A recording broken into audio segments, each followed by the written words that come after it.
Espera. Necesito que pares lo que estás haciendo por un momento.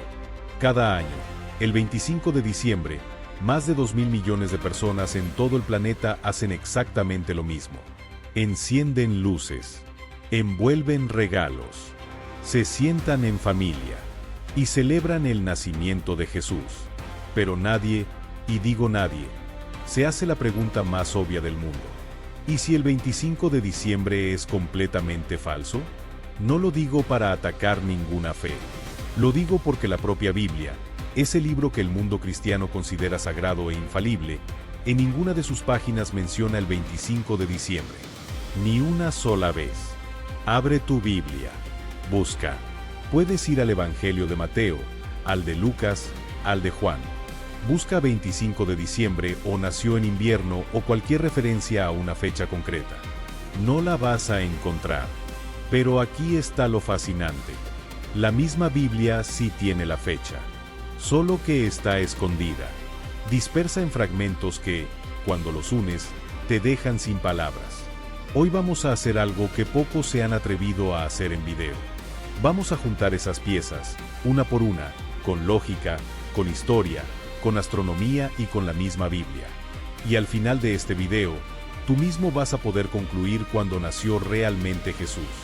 Son 7 claves. Y la última te va a dejar helado. Quédate. Esto cambia todo lo que creías saber. Bienvenido. Si eres nuevo aquí, este canal existe para hacerse las preguntas que nadie se hace. Y hoy la pregunta es enorme. La Biblia es un libro extraordinariamente detallado con las fechas.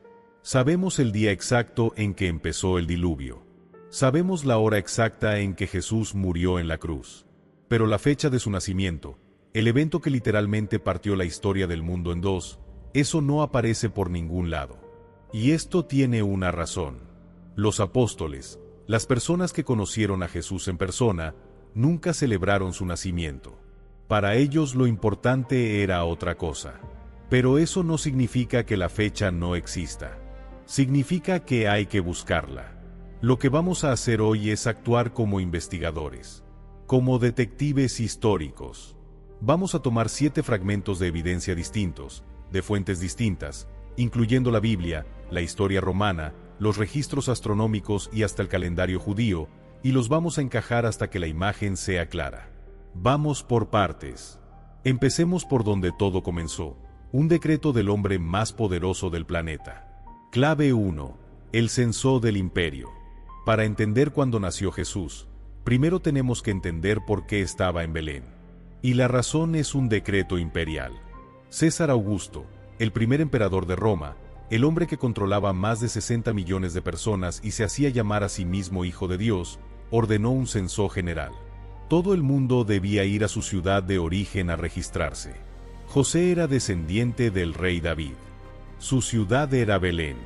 Así que él y María, embarazada de 9 meses, tuvieron que hacer el viaje.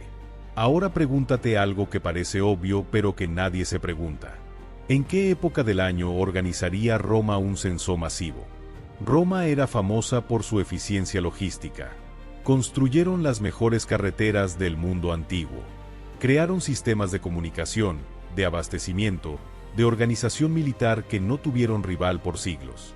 ¿Crees que esa misma Roma, con toda esa capacidad de organización, iba a mover a millones de personas en pleno invierno?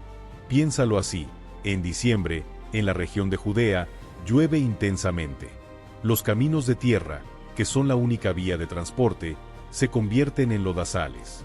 Los ríos crecen. Las temperaturas bajan. Un censo en invierno no habría sido solo incómodo. Habría sido un desastre administrativo y posiblemente una causa de revueltas populares. Los romanos no eran tontos. Sus censos se organizaban en primavera o en otoño. Y de hecho, tenían la costumbre estratégica de hacerlos coincidir con las grandes fiestas judías, porque la gente ya estaba viajando para reunirse con sus familias. Mucho más sencillo contarlos cuando ya están en movimiento. Y ahora agrega otro detalle. ¿Sabes cuántos kilómetros hay entre Nazaret, donde vivían José y María, y Belén, a donde tenían que ir? 130 kilómetros. Hoy son 2 horas en carro. En aquella época, a pie o con una mula, eran entre 7 y 10 días de viaje, por caminos polvorianos, sin alojamiento garantizado, a la intemperie. Ahora imagina hacer ese viaje embarazada de 9 meses, en pleno invierno, con noches que en esa zona de montaña pueden llegar a 0 grados. Eso no es solo incómodo, es físicamente inverosímil. Es una sentencia. Primera conclusión clara: Jesús no pudo nacer en invierno. Pero esto es solo el primer hilo. Vamos al segundo. Clave 2. Los pastores en el campo. En el relato del nacimiento de Jesús hay una imagen que todos conocemos. Los pastores, afuera, de noche, bajo las estrellas, con sus ovejas. Es una de las escenas más famosas de toda la Biblia, y contiene una pista enorme que casi nadie nota. El Evangelio de Lucas dice textualmente que había pastores en esa región que velaban y guardaban las vigilias de la noche sobre su rebaño. De noche, afuera, en el campo, con los animales. Ahora hablemos de geografía, porque aquí es donde mucha gente tiene una imagen equivocada. Belén no es un desierto cálido. Belén está en una zona montañosa de Judea, a casi 800 metros de altitud sobre el nivel del mar. En diciembre, eso significa frío de verdad. Noches heladas, lluvia frecuente, humedad. El tipo de noche en que ningún pastor con 2 dedos de frente dejaría su rebaño a la intemperie. Esto no es una opinión. Es sentido común agropecuario. En invierno, los rebaños están dentro, en establos, en cuevas, protegidos. El rabino Maimónides, uno de los grandes estudiosos judíos de la historia, escribió explícitamente que en invierno los pastores israelitas resguardaban sus animales en los establos. Salir de noche en esa época sería ponerlo todo en riesgo. Y hay algo más en el texto original. Lucas usa una frase en griego, que en su significado más preciso habla de guardias rotativas, turnos organizados de vigilancia nocturna en campo abierto. Eso no es pastoreo de invierno. Eso es pastoreo de temporada de parto o de verano tardío. ¿En qué épocas los pastores dormían y trabajaban afuera de noche en esa región? En primavera, cuando nacen los corderos y los pastores necesitan estar presentes día y noche para asistir los partos. Noches frescas, entre 12 y 18 grados. Campos verdes. En verano, cuando el calor del día obliga a pastorear de noche para aprovechar el aire fresco. Y en otoño, justo después de la cosecha, cuando los rebaños limpian los rastrojos de los campos antes de que llegue el frío. 3 opciones. Las 3 apuntan a la misma dirección. No era invierno. Pero hay algo más sobre estos pastores que no puedo dejar pasar, porque es uno de los detalles más hermosos de toda la historia. Estos pastores no eran cualquier pastores. Pastoreaban a apenas 8 kilómetros del templo de Jerusalén. En esa época, los corderos que se usaban para los sacrificios del templo venían de esa zona. Es muy probable que estos hombres estuvieran cuidando exactamente esos animales. Y en la sociedad judía de aquel tiempo, los pastores eran considerados impuros. No podían entrar al templo. Su testimonio no valía en un juicio. Eran los marginados, los invisibles. Y sin embargo, a ellos fue a quienes el ángel les anunció primero el nacimiento del Salvador. Los que cuidaban los corderos del sacrificio fueron los primeros en saber que había llegado el cordero definitivo. Si eso no es poesía divina, no sé qué es. Pero sigamos. Porque la tercera clave viene del cielo. Clave 3. La estrella de Belén. La estrella de Belén.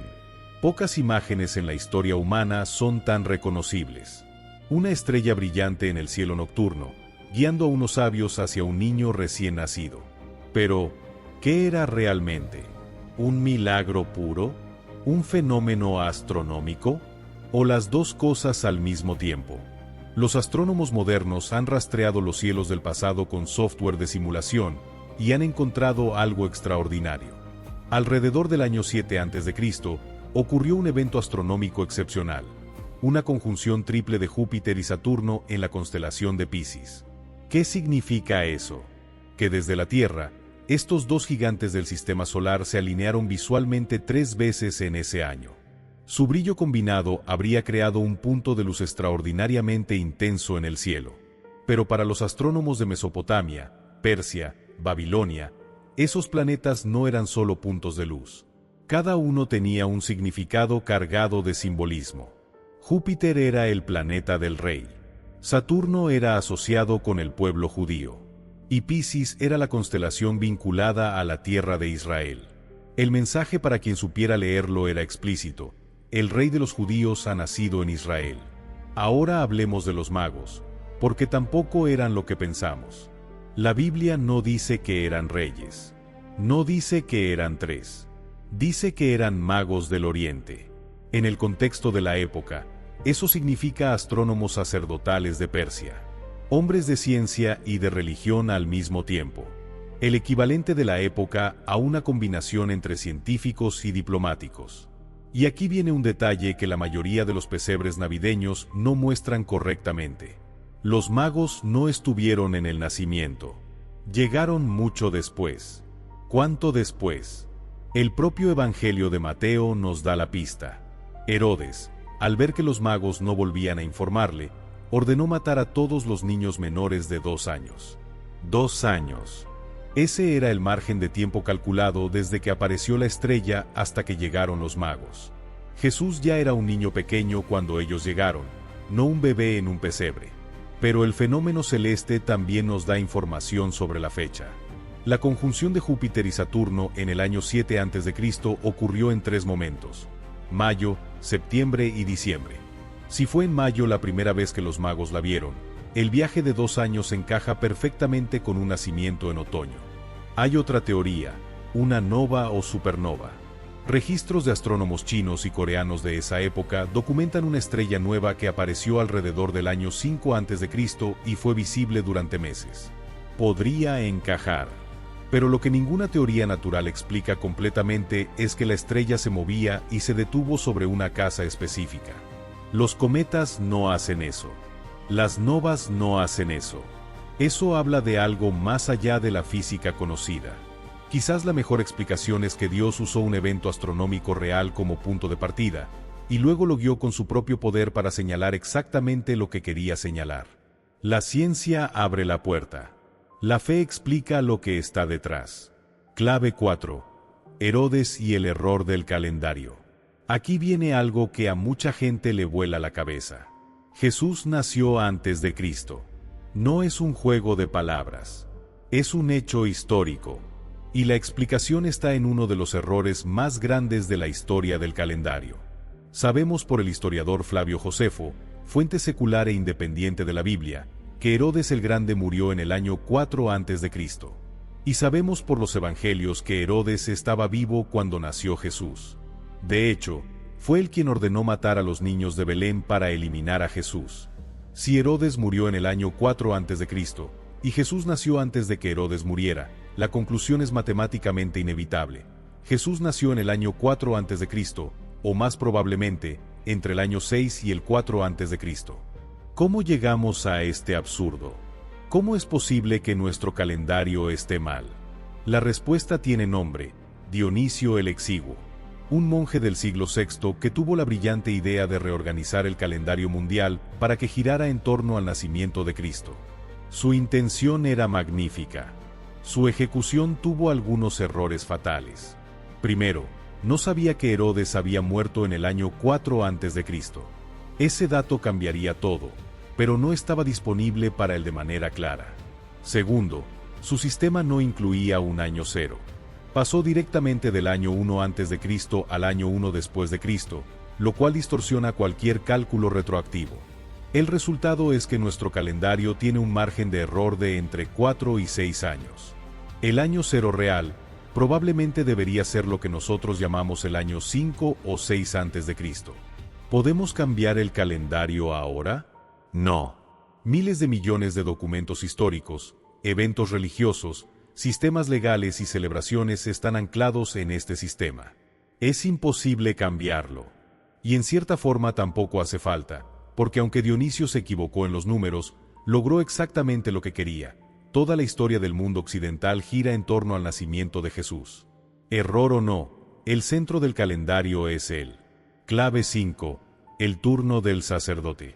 Esta es la clave más técnica de todas. Y también la más precisa. Prepárate, porque esto es donde las fechas empiezan a cuadrar con una exactitud que asombra. El Evangelio de Lucas empieza con una historia que parece secundaria, pero que en realidad es el reloj del que se cuelga todo. Un sacerdote llamado Zacarías estaba cumpliendo su turno de servicio en el templo de Jerusalén. Mientras ofrecía incienso en el altar, el ángel Gabriel se le apareció y le anunció que su esposa Elisabet, que era anciana y hasta ese momento estéril, iba a concebir un hijo. Ese hijo sería Juan el Bautista, el precursor de Jesús. Y aquí está la pista de oro. Lucas dice que Zacarías era de la clase sacerdotal de Abías. ¿Y eso qué significa? ¿Qué podemos saber exactamente cuando estaba en el templo? El rey David dividió a todos los sacerdotes de Israel en 24 grupos o clases, tal como aparece registrado en el libro de Crónicas. Cada grupo servía en el templo una semana completa, 2 veces al año, en un orden fijo y conocido. La clase de Abías era la número 8 en esa rotación. El calendario religioso judío comienza en el mes de Nisán, que equivale a nuestro marzo-abril. Si contamos 8 turnos desde ese inicio, llegamos al turno de Zacarías en el mes de Siván, que corresponde aproximadamente a mayo-junio. Fue en ese turno que el ángel se le apareció. Y Lucas nos dice que poco después de volver a casa, Elisabet quedó embarazada. Embarazo de Elisabet, a partir de junio aproximadamente. 6 meses después de la concepción de Elisabet, el ángel Gabriel visitó a María en Nazaret para anunciarle que concebiría al Hijo de Dios. 6 meses después de junio es diciembre. Concepción de Jesús, diciembre aproximadamente. Y ahora sumamos 9 meses de embarazo normal. Diciembre más 9 meses. Llegamos a septiembre u octubre. No es una aproximación vaga. Es una cadena de cálculos basada en datos que la propia Biblia nos da. El turno de Zacarías nos entrega la fecha de la concepción de Juan. La diferencia de 6 meses entre Juan y Jesús nos da la concepción de Jesús. Y 9 meses de gestación nos llevan al nacimiento. Septiembre, octubre.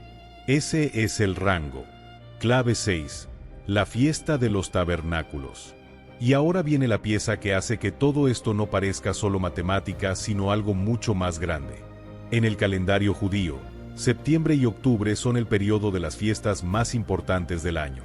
La fiesta de los tabernáculos, conocida en hebreo como Sukkot, se celebra exactamente en esa ventana de tiempo. ¿Qué es Sukkot?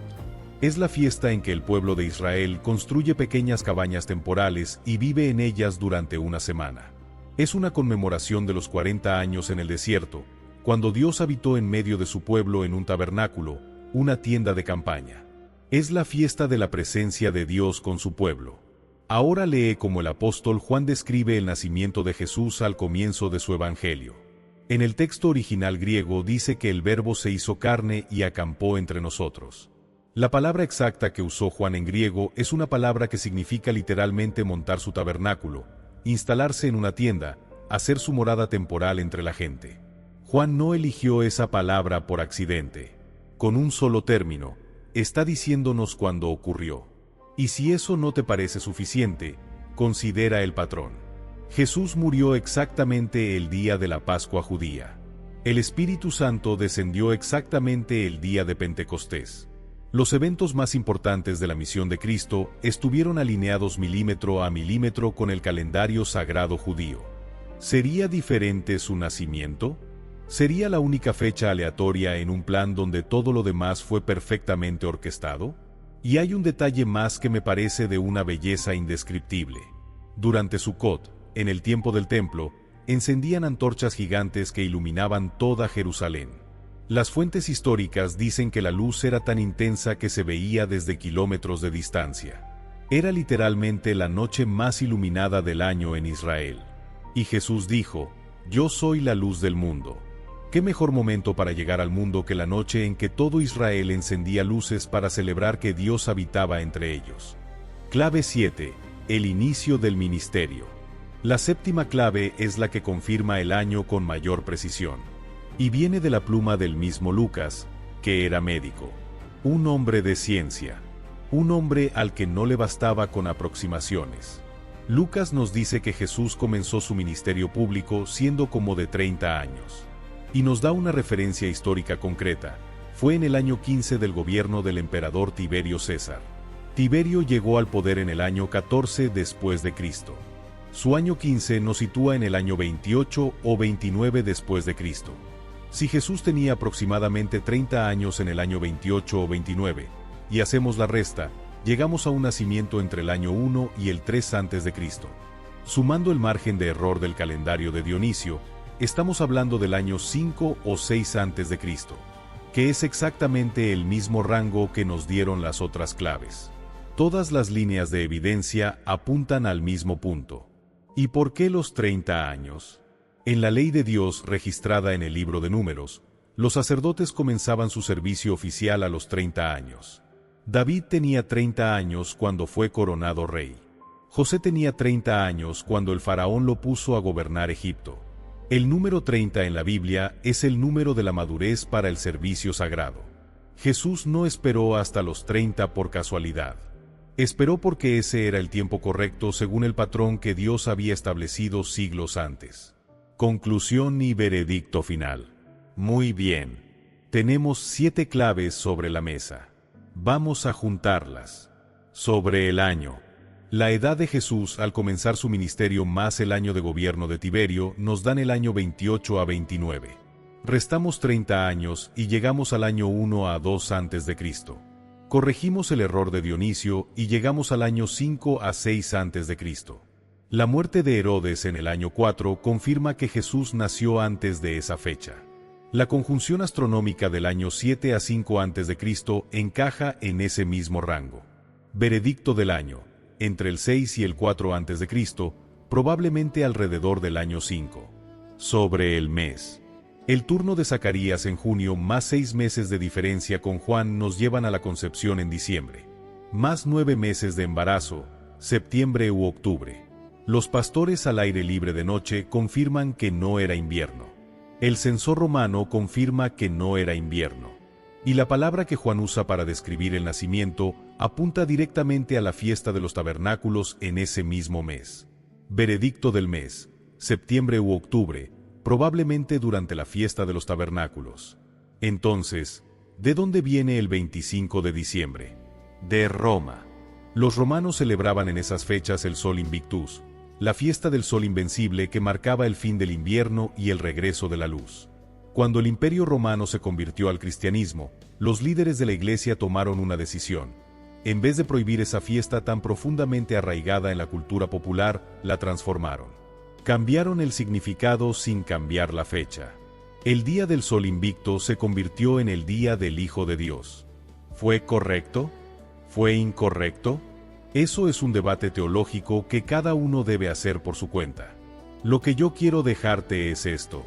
Los apóstoles, que conocieron a Jesús en persona, nunca celebraron su cumpleaños. No porque no les importara, sino porque lo que les importaba no era la fecha. Era Él. Su vida, su enseñanza, su muerte y su resurrección. Eso era lo que celebraban. Y quizás eso sea lo más importante que puedes llevarte de este video. Que la Navidad, sea el 25 de diciembre o en septiembre o en cualquier otro día, es poderosa no porque la fecha sea correcta. Es poderosa porque lo que celebra es real. Jesús nació. Eso cambió todo. Y esa realidad no depende del calendario. Gracias por quedarte hasta el final. Si llegaste hasta aquí es porque eres del tipo de persona que no se conforma con respuestas superficiales. Y eso es exactamente el tipo de gente que necesitamos más en el mundo. Si este video te hizo pensar, compártelo. No para demostrar que tienes razón sobre la fecha, sino para invitar a alguien a hacerse preguntas más profundas sobre algo que vale la pena investigar.